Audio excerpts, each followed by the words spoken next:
जो अपनी सोच बदल नहीं सकते वो कुछ भी नहीं बदल सकते।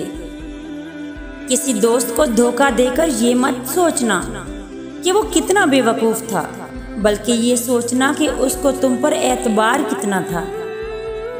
दुनिया में 8 अरब लोग हैं, लेकिन आपको मोहब्बत उसी से होगी जिसको आपकी टके की भी परवाह नहीं। वो इंसान कभी भी दुख के वीराने से नहीं निकल सकता जो अपनी झोली खुशियों से भरने के लिए किसी की झोली में दुख भर दे। अपनी जिंदगी अपनी मर्जी से जियो, क्योंकि ना तो जुबानें बंद होंगी और ना ही मुंह। दोस्त को पत्थर समझकर ठोकर न मारो, बल्कि उसको तराश कर देखो, हो सकता है उसमें से हीरा निकल आए।